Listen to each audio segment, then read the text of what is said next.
एक ऑप्शन।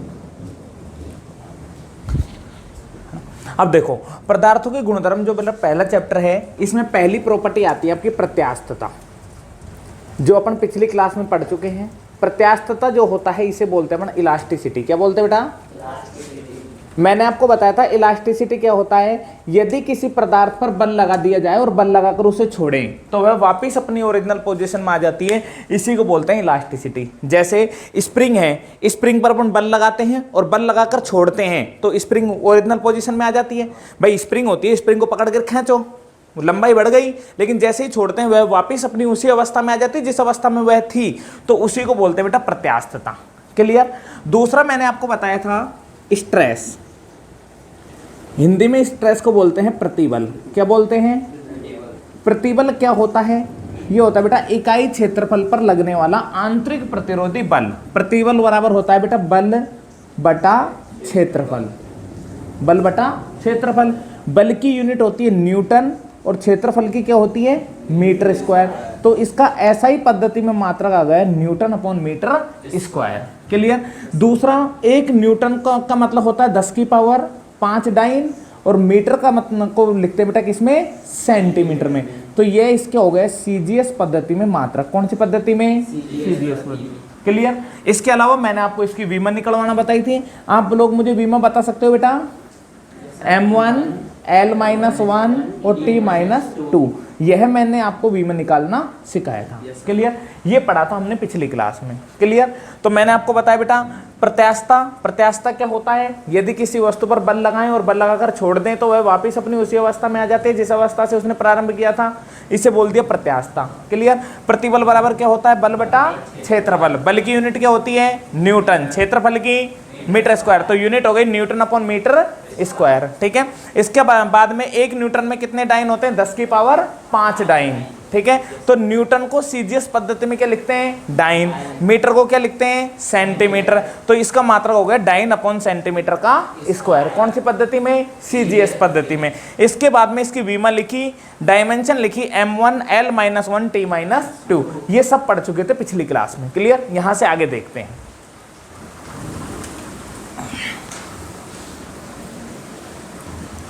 अब देखो बेटा, जो अपने स्ट्रेस होती है, प्रतिबल जो होती है, ये कितने प्रकार की होती है?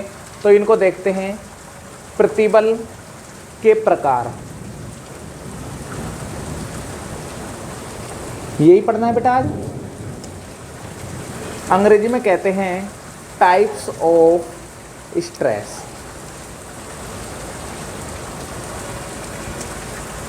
ठीक है? प्रतिबल के प्रकार पहले समझो बेटा, उतारने के लिए मैं बाद में आपको टाइम दूंगा। ठीक है? पहला जो स्ट्रेस होता है, पहला जो प्रतिबल होता है, इसे कहते हैं अपन टेंसाइल स्ट्रेस। कौन सा स्ट्रेस बेटा? Tensile stress.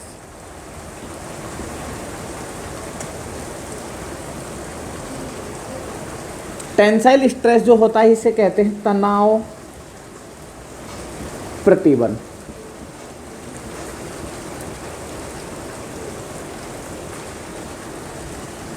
ठीक है? देखो वैसे तो लॉन्गिट्यूडनल होता है, लॉन्गिट्यूडनल को दो भागों में बांट रखा है, टेंसाइल और कंप्रेसिव। मैं आपको सिंपल वे में समझा रहा हूं। पहला कौन सा स्ट्रेस है बेटा? टेंसाइल। टेंसाइल फोर्स क्या कहता है? पहले इंग्लिश में देख लेते हैं। ये कहता है equal and opposite force. Equal and opposite force applied a body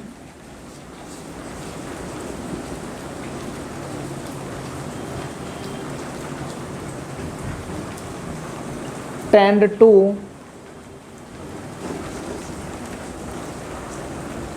elongate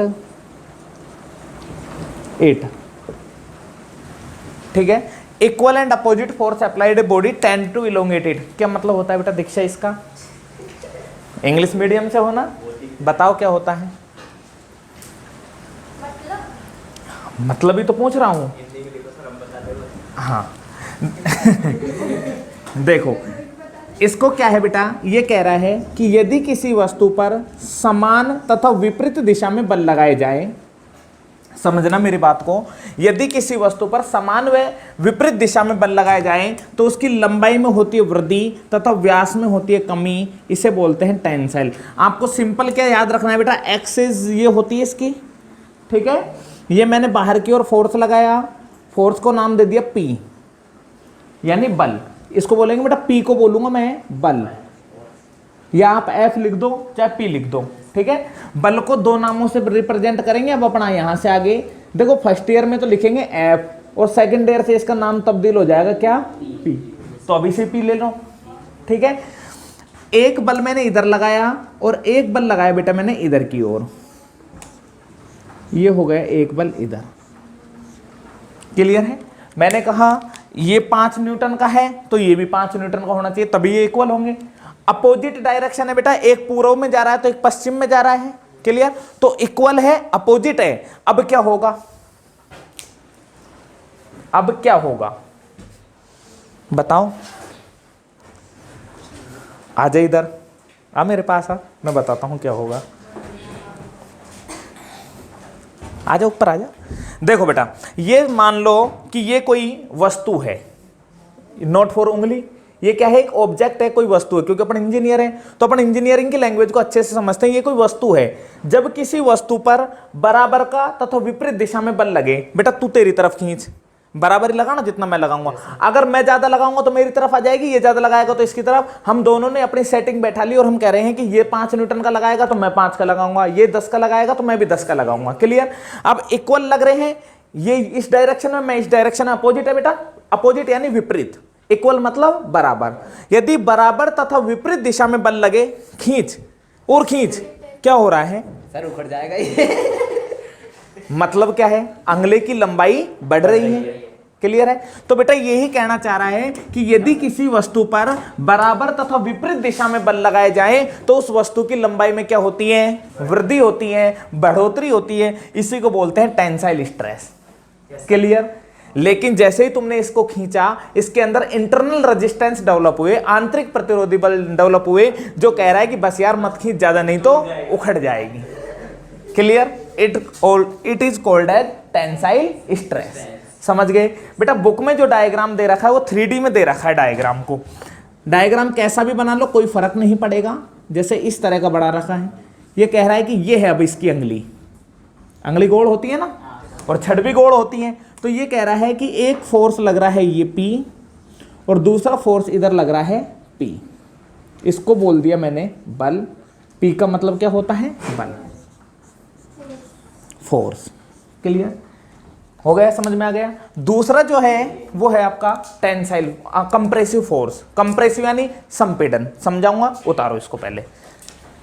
English वाले इंग्लिश में लिख लेना, हिंदी वालों की लैंग्वेज में लिखा रहा हूं।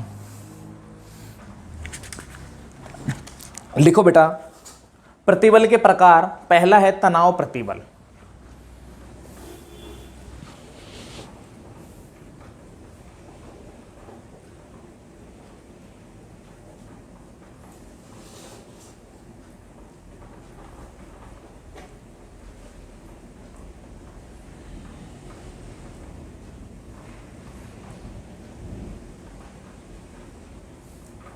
देखो, यदि किसी वस्तु पर, यदि किसी वस्तु पर लगने वाला बाहरी बल, यदि किसी वस्तु पर लगने वाला बाहरी बल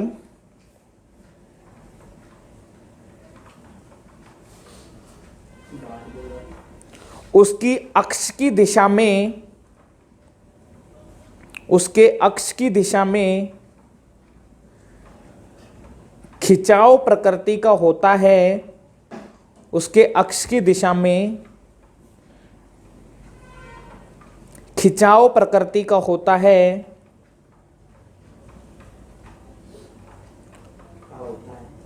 तो उत्पन्न प्रतिबल,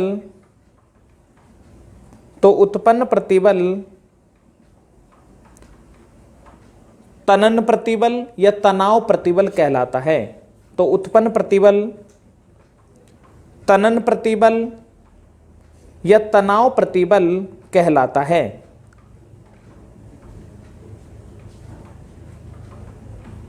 तो उत्पन्न प्रतिबल तनन प्रतिबल या तनाव प्रतिबल कहलाता है।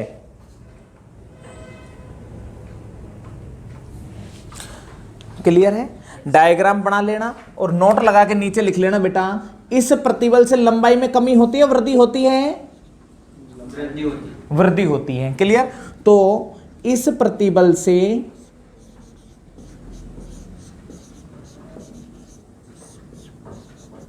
लंबाई में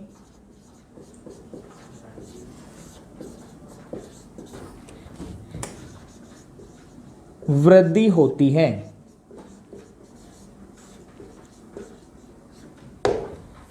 क्लियर है दोस्तों?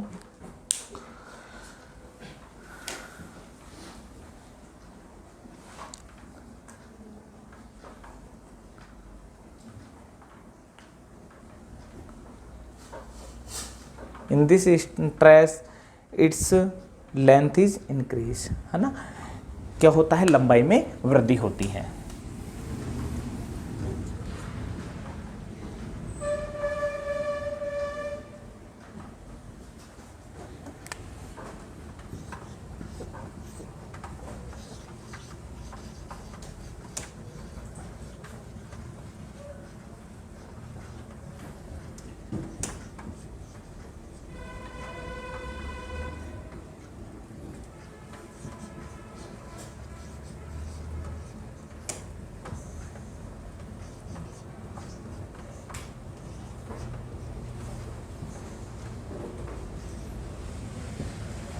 बेटा इसको रिप्रेजेंट करते हैं सिग्मा सी से, है ना?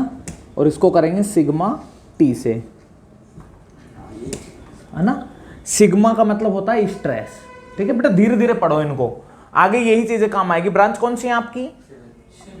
दबा के काम आएगी। सिविल एंड मैकेनिकल तो राज है ये, है ना? सिविल और मैकेनिकल में तो यही आने हैं बेटा। सिग्मा का मतलब होता है स्ट्रेस, सी लगा दिया तो कंप्रेसिव, टी लगा दिया तो टेंसाइल। ठीक है? हिंदी छाप जो किताबें हैं उनमें अलग अलग नामों से आएगा, जैसे ऐसे कर दिया तुमको उल्टे सुल्टे सिंबल्स काम मिलेगा, तो यही पढ़ना बेटा, है ना? Sigma C sigma T. मिटा दे इनको।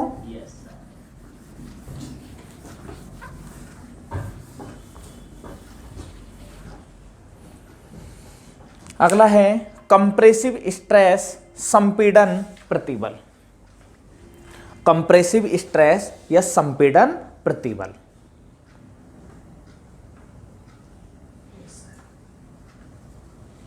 कंप्रेसिव स्ट्रेस, आप देख रहे हो ना सर? अच्छा अच्छा अच्छा।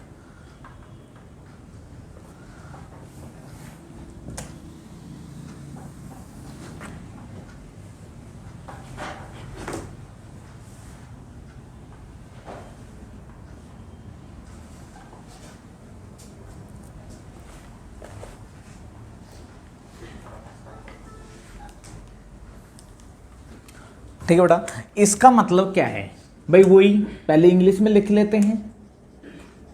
Equal and opposite force applied a body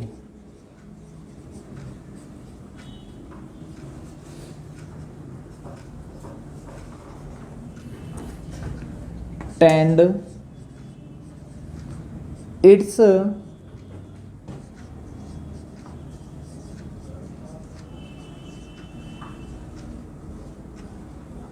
length decrease and diameter increase is called as compressive stress। समझे? कुछ नहीं समझे? समझाएंगे। इंग्लिश में लिखा है, समझाया है ही नहीं अभी मैंने, है ना? तो समझाएंगे अब इसको। तो देखो बेटा, ये कोई ऑब्जेक्ट है आपका इस तरह का, ये कोई वस्तु है, जैसे अभी अपन ने बनाई थी ना विपुल की अंगुली, पवन की अंगुली। ये हो गई बेटा इसकी अक्ष। ये क्या हो गई? अक्ष। अक्ष को अंग्रेजी में कहते हैं एक्सियल, एक्सिस यानी अक्ष। ठीक है? ये होता है अक्ष। अब देखो मैंने क्या कहा? इक्वल यानी बराबर, लो भाई, एक इधर लगा देंगे, एक इधर लगा देंगे। इक्वल होने चाहिए और अपोजिट होने चाहिए। अपोजिट एक ऐसे कर दिया और एक ऐसे कर दिया। सर बाहर की तरफ क्यों नहीं किया? मैं कह रहा हूं बेटा, its diameter increase, length decrease. पहले क्या हो रहा था, लंबाई बढ़ रही थी, अब लंबाई कम होनी चाहिए। क्लियर? यदि किसी वस्तु पर समान तथा विपरीत दिशा में बल लगाएं, समान है और विपरीत दिशा में, जिसके कारण उसकी लंबाई में तो क्या हो, कमी, और व्यास में क्या हो, वृद्धि, तो उसे क्या बोलते हैं, कंप्रेसिव स्ट्रेस। क्लियर? तो देखो बेटा, जैसे सपोज करो ये मेरी उंगली है, इसको मैं दबाऊंगा तो देखो ये मुड़ेगी, या तो ये मुड़ेगी ना तो मोटी होगी। जैसे गुब्बारा लिया है, गुब्बारा फूकना है ना, गुब्बारे को फुलाओ, उसको खींचोगे तो लंबाई बढ़ जाएगी, लेकिन दबाओगे तो लंबाई कम होगी लेकिन मोटाई ज्यादा हो जाएगी। क्या गुब्बारा है? करता क्या है रे तू भाई? मेरे दोस्त के जन्मदिन से आया। अच्छा, दोस्त के जन्म तो गुब्बारे उठा लाया? नहीं, फुला के कौन देगा? बुला के मैं थोड़ी फुलाऊंगा।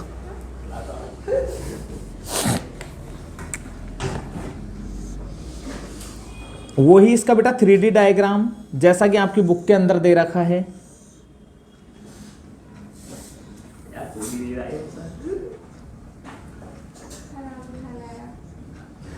जल्दबाजी कर दी। नहीं सर, लेके आया मैंने बुलाए थे। अच्छा मशीन बेटा, ये फोर्स P, ये P, ये P, ये P बहुत है। हाँ, गांठ लगाओ। क्या नाम बेटा आपका?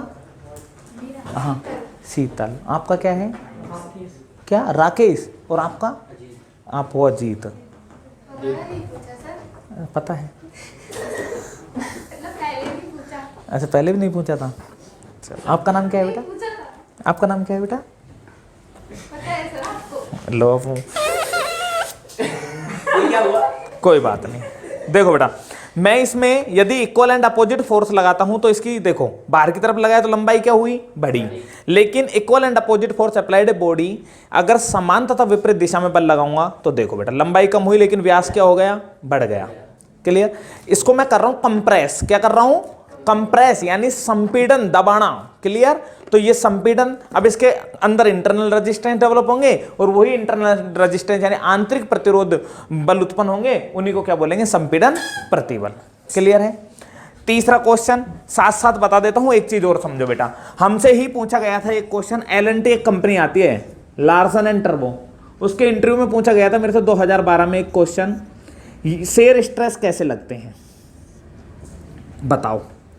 ऐसे, ये कौन सा है बेटा, कंप्रेसिव। ये कौन सा है,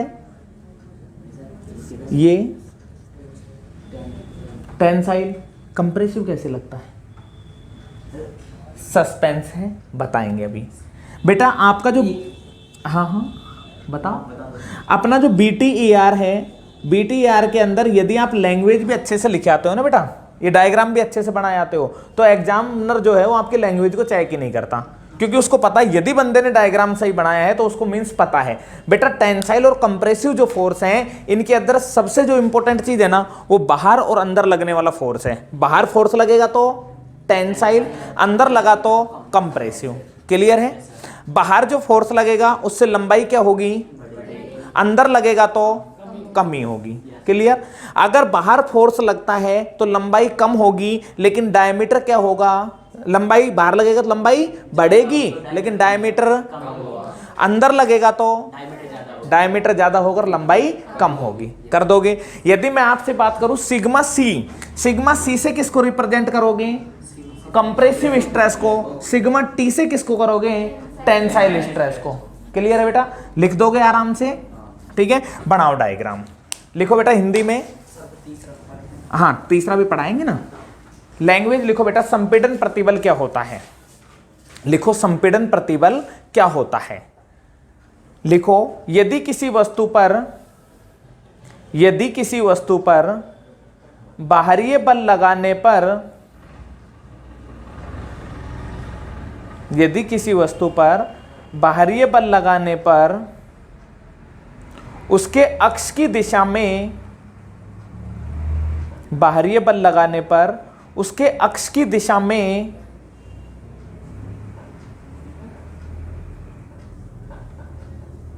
अक्ष की दिशा में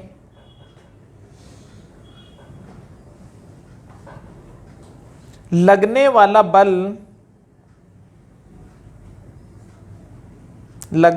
बल संपीड़न प्रकृति का हो,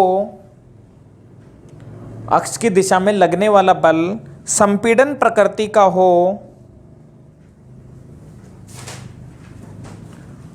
तो उत्पन्न प्रतिबल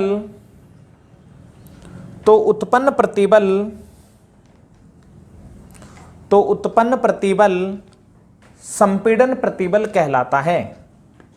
तो उत्पन्न प्रतिबल संपीड़न प्रतिबल कहलाता है।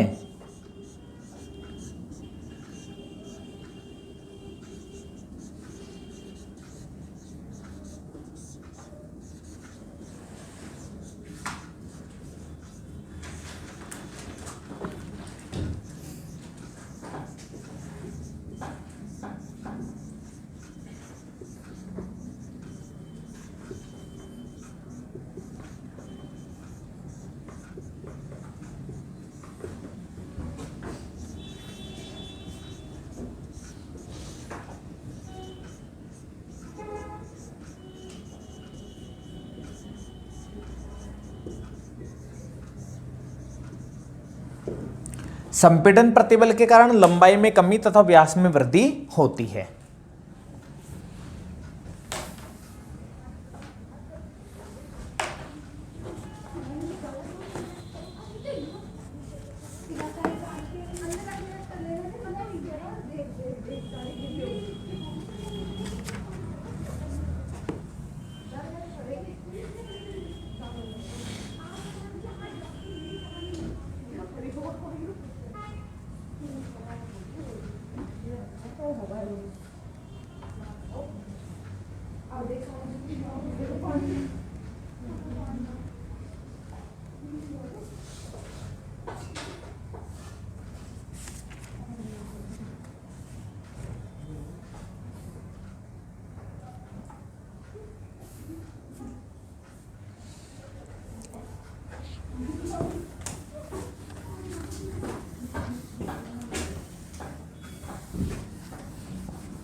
कर दोगे भाई?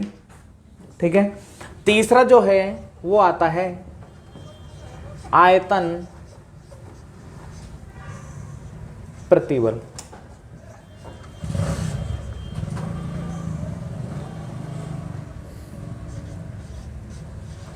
Volumetric stress.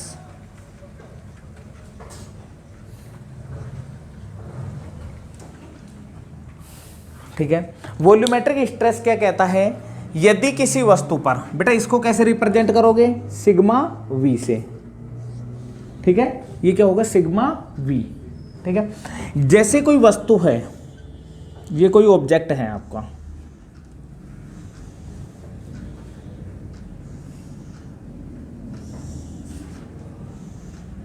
सभी भुजाएं समान बना दी मैंने इसकी। ठीक है। अब इसमें क्या करने का है अपन को? यदि इस पर मैं लगाता हूं आपके फोर्स, जैसे सपोज करो इस ऑब्जेक्ट पर फोर्स लगाना है,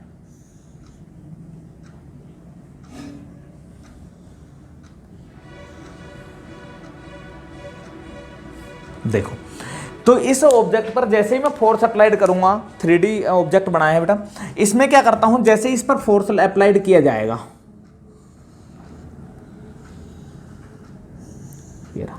ठीक है, अगर लंबाई के अनुदिश फोर्स लगाएंगे तो ये कौन सा हो जाएगा बेटा? टेंसाइल। ये कौन सा हो जाएगा? कंप्रेसिव। अब इसमें सभी डायरेक्शन में फोर्स अप्लाइड करेंगे अपन। इस डायरेक्शन में भी लगा दिया P, इस डायरेक्शन में भी लगा दिया P, इस डायरेक्शन में भी क्या लगा दिया P, इस डायरेक्शन में भी क्या लगा दिया? फोर्स P, और इस डायरेक्शन में भी क्या लगा दिया? Force P। क्लियर? मतलब कोई भी ऐसी डायरेक्शन नहीं छोड़ेंगे तो जिसमें अपन फोर्स ना लगाएं। अब क्या होगा बेटा? यदि सभी डायरेक्शन में आप इसके फोर्स लगा दोगे, डायरेक्शन कितनी होती है? 3 या 4? 3 ही होती है, एक्स वाई और जेड। ठीक है। यदि सभी डायरेक्शन में फोर्स लगा दें, कोई भी अपन डायरेक्शन इसकी ना छोड़ें, तो क्या होगा बेटा, इसके तीनों डायमेंशन में चेंज होगा। लंबाई भी कम होगी, क्लियर, चौड़ाई भी कम होगी और ऊंचाई भी कम होगी। लंबाई, चौड़ाई और ऊंचाई, तीन ही चीज होती है। लंबाई भी कम होगी,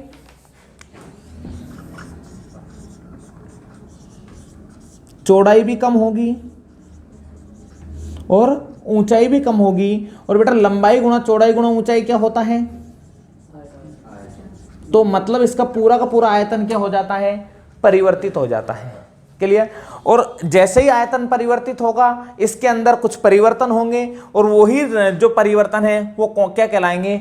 आंतरिक प्रतिबल, क्लियर। अंदर कोई ना कोई विकृति पैदा होगी जो कहेगा नहीं ऐसा मत करो, मत तोड़ो इसे, तो उन्हीं जो इंटरनल रेजिस्टेंस, आंतरिक प्रतिरोधी बल उत्पन्न होंगे, उन्हीं को बोलेंगे आयतन प्रतिबल, क्लियर। लंबाई में हुआ तो तनाव प्रतिबल, कंप्रेस किया तो संपीड़न प्रतिबल, और लंबाई, चौड़ाई और ऊंचाई तीनों में किया तो क्या होगा बेटा? आयतन प्रतिबल।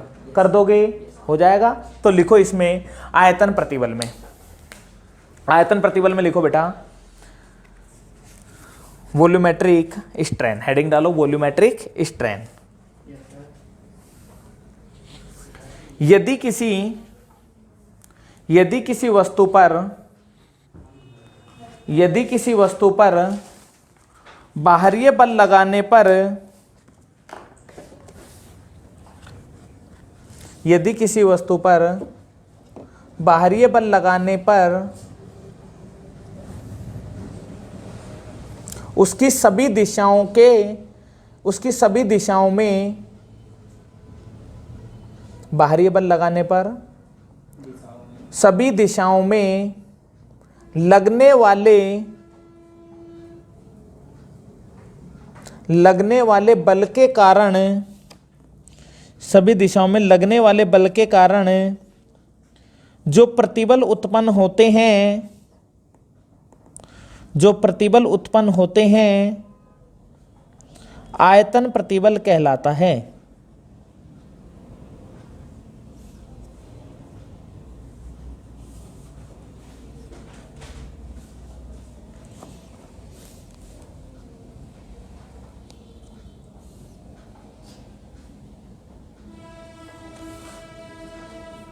आयतन प्रतिबल कहलाता है।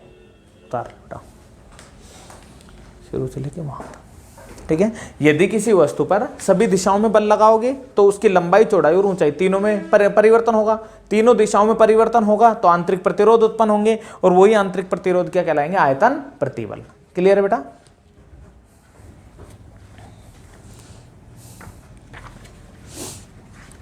छोटी छोटी सी डेफिनेशन है बेटा, याद रखनी है। 2-2 नंबर की आ जाती है, 3 डेफिनेशन पूछ ली, 6 नंबर क्लियर है इसमें अपने।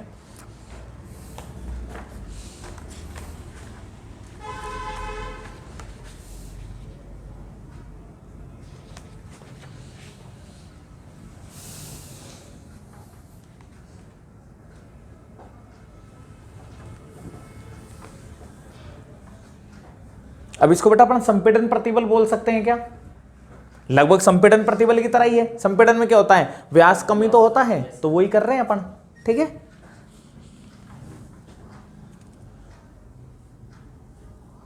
आयतन प्रतिबल जो इंपॉर्टेंट है वो है तीसरा, शेयर स्ट्रेस यानी अपरूपण प्रतिबल। वो जो सबसे ज्यादा एग्जाम में आता है वो है तुम्हारा अपरूपण प्रतिबल, ये ज्यादा इंपॉर्टेंट है बेटा। नेक्स्ट, हाँ नेक्स्ट जो भी है,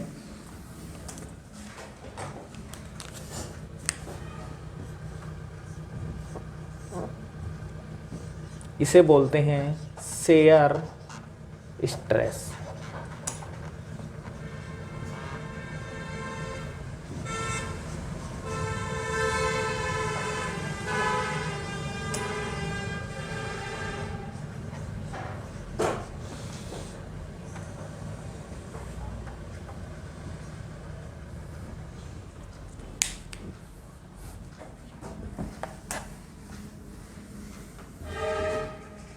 अपरूपण प्रतिबल।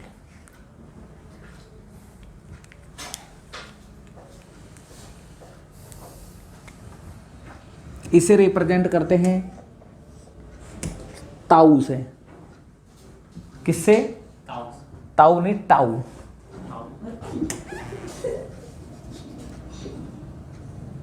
टाउ, ठीक। नॉट फॉर ताऊ, ताई, यानी टाउ। बोले सर टेंसाइल को टी बोल दिया, कंप्रेसिव को सी बोल दिया, तो इसको ऐसे बोल देते। कुछ किताबों वाले ऐसे भी बोलेंगे, लेकिन जो स्टैंडर्ड है वो यही है बेटा। देखो कितना इजी होता, सिग्मा टेंसाइल, कंप्रेसिव, वॉल्यूमेट्रिक और शेयर, लेकिन नहीं, ताऊ बना दिया। टाउ बनाएंगे, टाउ। ठीक है, तो ध्यान रखना इसको, टाउ को। उल्टा जेड है। हाँ, उल्टा जेड मान लो, कुछ भी मान लो, मुझे नहीं पता, लेकिन ऐसा बनेगा ये। उल्टा दो।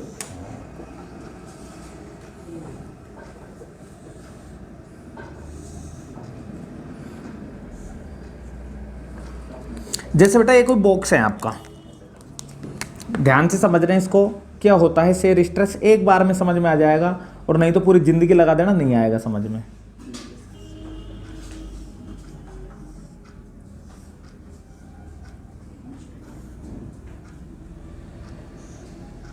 सपोज करो इस तरह से मैंने यहां पर एक फोर्स लगाया, लोड लगाया P, और यहां पर एक बल लगाया P। ठीक है बेटा, अगर मैं किसी वस्तु पर इस तरह से बल लगाता हूं, एक में ऊपर लगाता हूं, एक में नीचे लगाता हूं, तो होगा क्या? बड़ा चमत्कार होगा। अब यहां पर चमत्कार क्या है सर, कि ये वाला जो हिस्सा है ये यहां से तो ऐसा का ऐसा रहेगा, लेकिन आगे जाकर ऐसे खिसक जाएगा। सही है। इसमें क्या होगा? ऐसा, ये भी ऐसा ही होगा, ये भी ऐसा ही होगा, तो फिर तो मामला बिगड़ जाएगा, है नहीं बिगड़ेगा? तो देखो बेटा, इसमें क्या होता है, जैसे ही आप इधर से फोर्स लगाओगे ये, और ये वाला हिस्सा क्या करेगा? ऐसे जाएगा?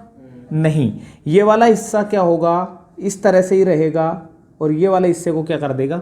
आगे ले जाएगा।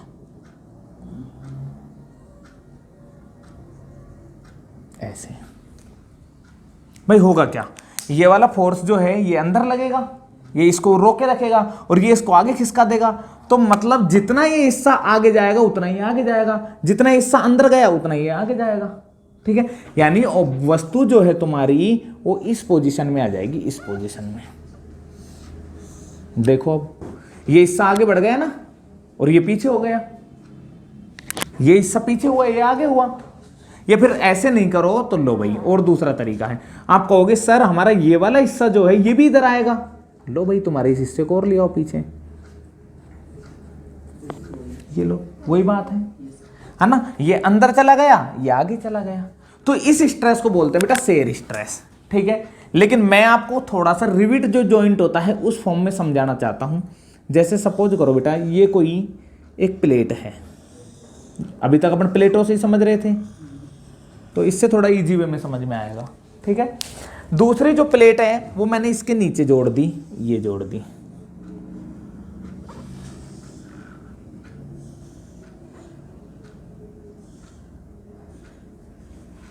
ये दो प्लेट एक साथ जोड़ दी आपकी। ठीक है, एक प्लेट में क्या करता हूं मैं, इधर फोर्स लगाया P, और एक प्लेट में फोर्स लगाया इधर से ये P, ऐसे ही तो था ये। और बीच में अभी प्लेट जुड़ेंगी कैसे भाई? भाई एक प्लेट ये ली, एक प्लेट ये ली, इनको ऐसे रख दूंगा तो बल लगाऊंगा तो भग जाएगी, और हो सकता है वैसे ही फूंक से भी हट जाए। तो इसको क्या करना पड़ेगा, यहां से जॉइंट कर दो बेटा, ऐसे अंदर से इनके बीच में क्या कर दो, एक छेद कर दो। ठीक है, दोनों प्लेटों को रखो ऐसे, दोनों में एक ड्रिल मशीन लो, ड्रिल मशीन से आर पार क्या कर दो, छेद कर दो। छेद करने के बाद में इसमें लोहे की कोई कील डाल दो ऐसे, ये समझ गए? ये वाली प्लेट अलग है और नीचे वाली प्लेट अलग है, समझ रहे हो?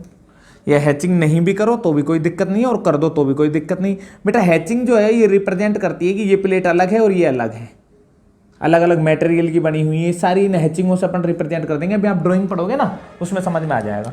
अब मुझे एक बात बताओ, यदि मैं इसको ऐसे करा, इसको ऐसे दबाऊंगा, तो क्या कील ज्यादा अगर जोर लगा दो तो कील टूट सकती है? नहीं टूट सकती, टूट जाएगी।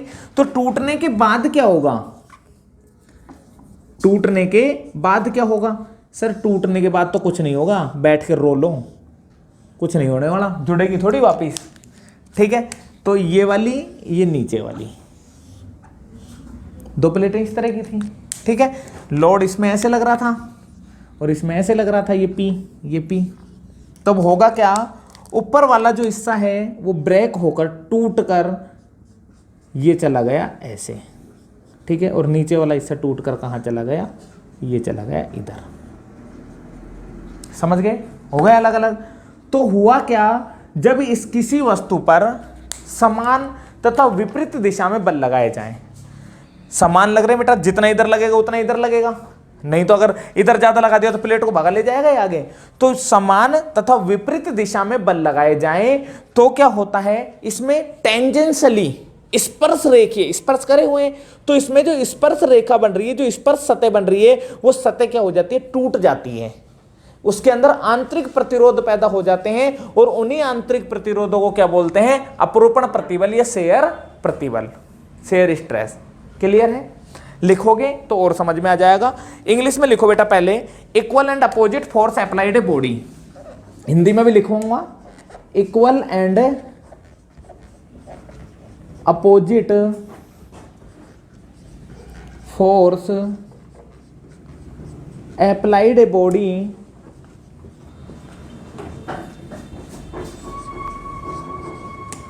equal and opposite force applied a body tangentially across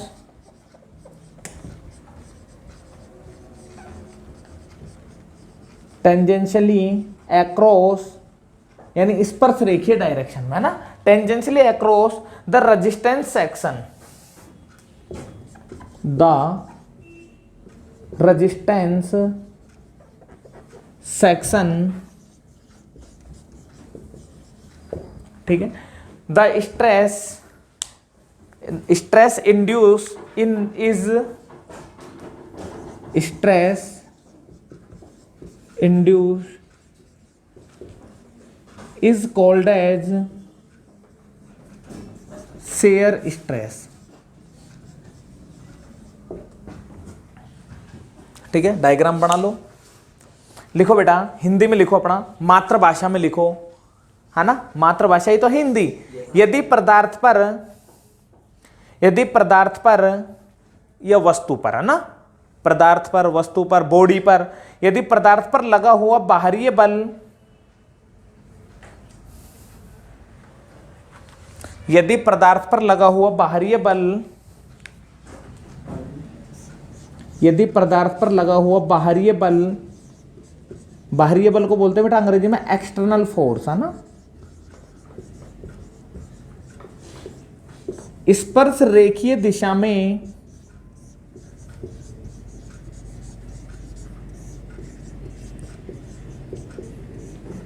अंग्रेजी में कहते हैं टेंजेंशियली डायरेक्शन, स्पर्श रेखीय दिशा में, है ना, लगने वाला बाहरी बल स्पर्श रेखीय दिशा में हो तो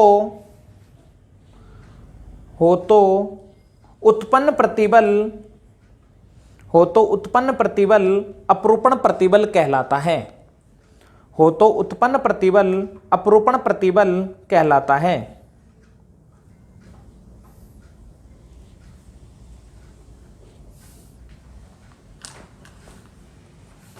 उत्पन्न प्रतिबल अपरूपण प्रतिबल कहलाता है।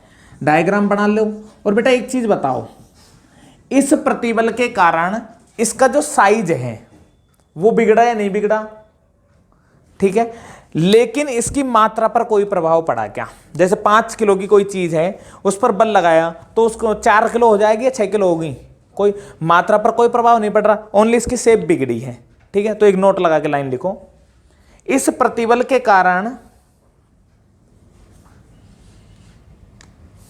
इस प्रतिबल के कारण इस प्रतिबल के कारण आकृति परिवर्तित हो जाती है। इस प्रतिबल के कारण आकृति यानी शेप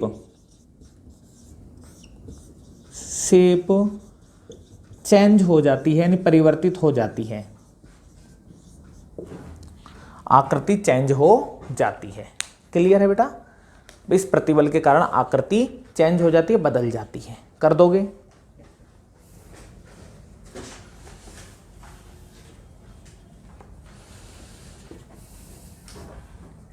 इस प्रतिबल के कारण आकृति बदल जाती है।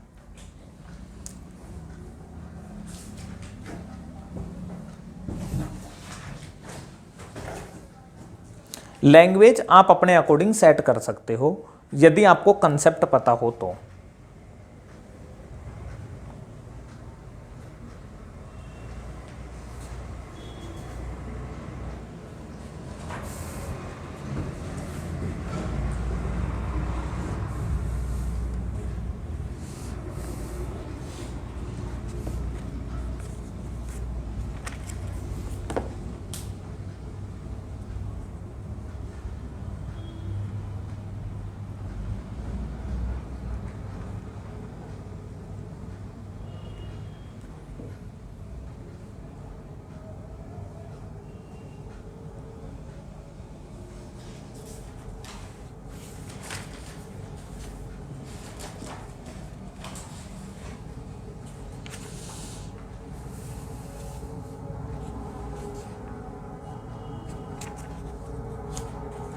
मजा आएगा बेटा इस चैप्टर में, अच्छा चैप्टर है ना?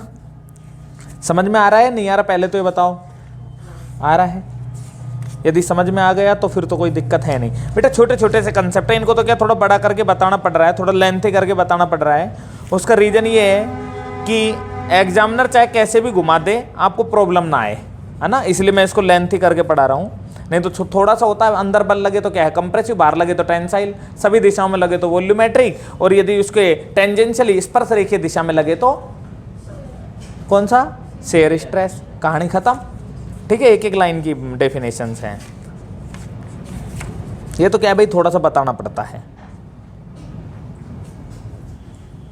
जैसे भाई आपका एक क्वेश्चन दे रखा है, प्रतिबल क्या है?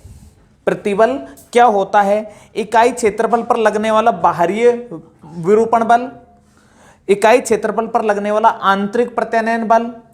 आंतरिक होता है बाहरी होता है? आंतरिक। तो आंसर क्या आ जाएगा? आंतरिक। विकृति का मात्रक क्या होता है? मैंने आपको पहले बताया तो विकृति का मात्रक क्या होता है? विकृति का मात्रक स्ट्रेन। स्ट्रेन कोई मात्रक नहीं होता। क्लियर है भाई? इसके अलावा अगला क्वेश्चन है बेटा, यदि किसी, देखो आज जो पढ़ा है उसी में से कर रहा हूं। ये तुम्हारी कौन सी बुक दे रखी है? कौन सी? अच्छा, ऋषभ प्रकाशन की बुक में दे रखा है क्वेश्चन, किसी वस्तु पर बल लगाने पर यदि उसकी आकृति में परिवर्तन हो जाए, आकृति में परिवर्तन हो जाए तो उसे क्या कहते हैं? अपरूपण प्रतिबल। तीसरा क्वेश्चन है, हो गया दोस्तों? ठीक है, क्योंकि हमारा जो कंसेप्ट है ना भाई थोड़ा बड़ा जरूर पड़ता है लेकिन मजा आता है। ठीक है, तुम्हारे W6 रेजिडेंट रोड जो है BTR का मुख्यालय, पेपर यही आने वाला है। ठीक है, अगला पॉइजन रेशियो का दे रखा है जो अभी मैंने आपको पढ़ाया नहीं है। ठीक है बेटा, चलो एक क्वेश्चन है, दाब भी नहीं पढ़ाया अभी तो, जो छोटा सा पहली क्लास में जो कराया है उसी से क्वेश्चन ले लेते हैं। चलो बेटा, एक क्वेश्चन है इसमें, BTER 2014 में आया हुआ है क्वेश्चन, एग्जाम में आया हुआ है।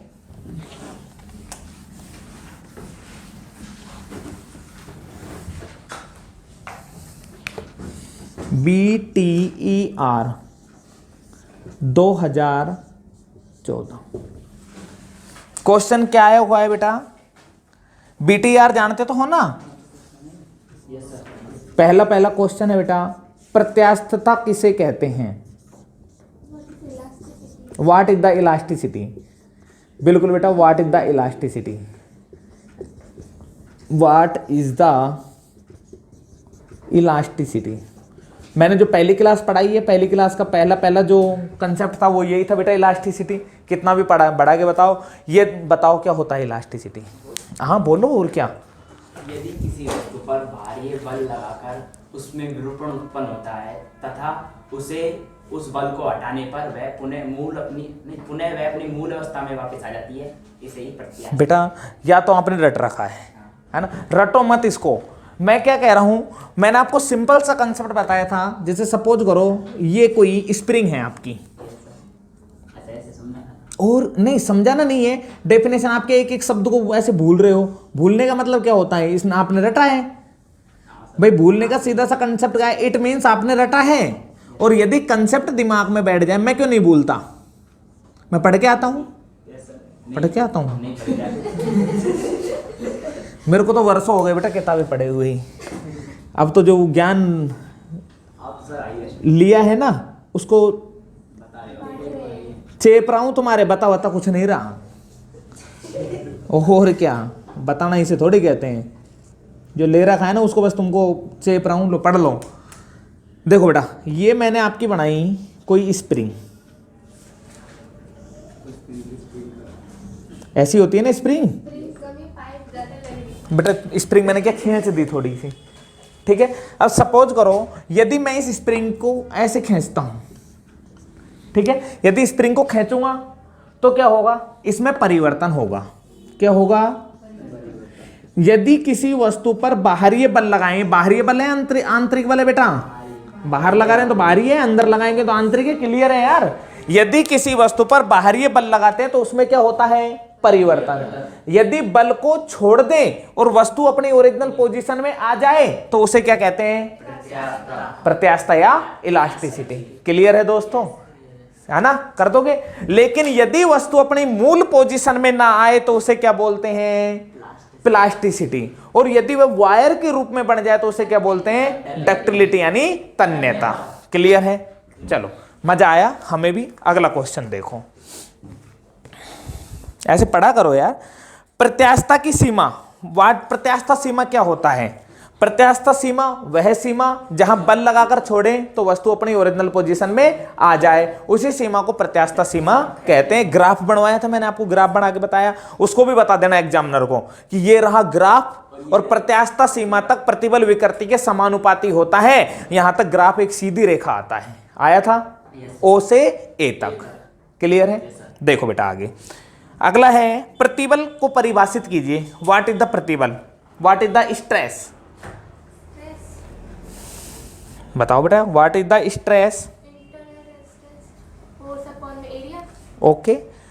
इनका कहना है internal resistance force per unit area is called as stress. English medium से तो इंग्लिश में बोलेंगे, आप हिंदी में हो तो आप कहोगे इकाई क्षेत्रफल पर लगने वाला बल। आंतरिक प्रतिरोधी बल क्या कहलाता है, प्रतिबल। एग्जामिनर इतना सा पूछे आप थोड़ा सा और जोड़ देना, प्रतिबल का मात्रक निकाल देना, प्रतिबल की विमा निकाल देना, सूत्र लिख देना। वो खुश होगा कि बच्चा अच्छा है, वो भी खुश होकर नंबर देगा। नंबर लेने भाई एग्जामिनर से, और कहते हैं गर्ज की टाइम तो गधे को बाप बना लो, है ना। अगला है बेटा स्ट्रेन। क्या है स्ट्रेन, अभी मैंने पढ़ाया नहीं तो ये आपको पता भी नहीं होगा, ठीक है। एक क्वेश्चन और दे रखा है बेटा तुम्हारा, ये सारे एग्जामों में आए हुए क्वेश्चन है बेटा। मैंने पूछा था ना इलास्टिक लिमिट क्या होता है, वह 2012, 13, 16 3 बार आ चुका है एग्जाम में। अगला जो क्वेश्चन पूछा था व्हाट इज द प्रतिबल, प्रतिबल क्या है, वो BTR 2012 में आया हुआ है। उसके बाद में विकृति जो है ये 2014 में आया हुआ है। अगला क्वेश्चन यदि मैं आपसे पूछूं, प्रतिबल, प्रत्यास्थता सीमा व आयतन प्रतिबल BTAR 2012 में आया हुआ है, अभी पढ़ाया था जो, ठीक है। तो भाई साहब मैं ये कह रहा हूं यदि आप पढ़ लिए ना मजा आ जाएगा। क्या आ जाएगा, मजा आ जाएगा। एग्जामिनर को क्या तुम्हें ही आएगा मजा, तो एग्जामिनर को थोड़ी आएगा, नंबर तुम्हारे आएंगे भाई, है ना। और एग्जामिनर कहेगा, वो चेक करेगा, उससे अच्छा लगेगा कि बच्चे पढ़ के आए हैं, है ना। नहीं तो खराब कॉफी आती है ना तो एग्जामिनर का भी दिमाग खराब हो जाता है बेटा कि क्या लिख रहा है। हमसे पहले ही खराब कॉपी आ गई हो किसी की, फिर ऐसे थोड़ी है कि उसका गुस्सा तुम्हारे ऊपर उतारेगा। भाई एक्चुअली अपन क्या है कि नॉर्मल वे में बात करें, यदि अपन कहीं खाना खाने गए, ठीक है, अपन ने दाल खाई, दाढ़ अपन को दिखने में